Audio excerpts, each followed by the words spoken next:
A new report by the organisation Corruption Watch says there's now important evidence that corruption in local government in municipalities often ends up coming through the municipal manager's office. The report says in particular there is a leadership crisis. It's people in leadership positions who are involved in this, even during the pandemic. Melusi Ncala is a researcher at Corruption Watch, the author of the report. Melusi, good afternoon to you. What's happening in the offices of municipal managers? Good afternoon, Steve, and good afternoon to your viewers. Yeah, it's a really tragic story that this report tells. It's data gathered between 2012 and the end of 2020, in which we have found at least acts of bribery, procurement irregularities, employment irregularities, embezzlement of funds, and all of this are happening in various spheres of municipalities, but most notably are the office of the municipal manager, in which most of these corrupt activities are purportedly occurring. Is there a structural issue here? Is the corruption happening in the office that controls the money and resources of a municipality? So the municipal manager, in other words, has a much greater sort of control over what's happening than a mayor, for example.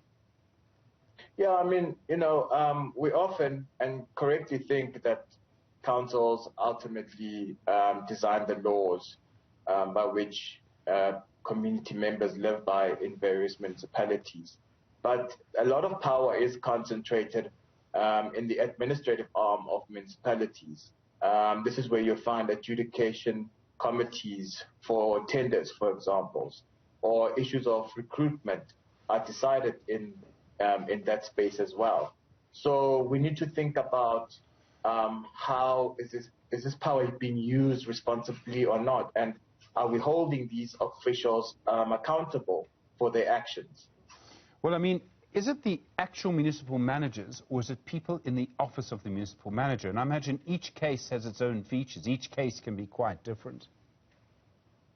Yeah, I mean, it's a combination. In some instances, municipal managers are alleged to be involved. Them themselves are driving the process by hiring people close to them, relatives, family members, and friends. And in some instances, like in Cape Town, for example, that city of Cape Town has been accused for colluding with businesses that double bill the state. So, you know, it's a number of areas that we need to look at, and it's a number of role players that are involved. So it's always tempting when we hear reports like this, it's always tempting to say, well, we need to change the law, we need to have more controls, we need to have more checks and balances. But I don't know if that's really the problem. Is this a problem around the law? I mean, so many people in government will say the law makes it impossible to get anything done because we're so worried about corruption. Or is it a problem around politics? Is it around the individuals who are in these offices? I think we do have the laws in place. We've got the Constitution. At least in this respect, we talk about local government. Chapter 7 of the Constitution deals with this. There's the Municipal Act that also looks at a number of issues in municipalities. So in that respect, I would say, by and large, we're covered. But now, we don't have ethical leaders. We don't have people with integrity. We don't have people with a social conscience. And maybe it's high time, in light of the elections, whenever they will be held, that people really start introspecting, look within your communities, and stop actually relying on so-called politicians or pop stars that will be the ones to save you from this current mess. Because think about it, not even the global pandemic could stop these people from stealing from the people. In 2020, almost 900 reports of corruption were received in relation to local government. What was happening then? People weren't receiving food parcels, roads were being poorly maintained, there were issues of water and sanitation. In some instances, communities went without water for days, if not weeks. A large amount of the information that you are getting comes from whistleblowers. So people actually at great risk to themselves getting in touch with you and blowing the whistle. This is very difficult for them to do. It is, but it's a very brave act as far as we think. We're thinking over this period, 33,000 reports of corruption have been received by the organization. 16% relate to local government. So it tells you, more importantly, that people are sick and tired of what's happening in the communities.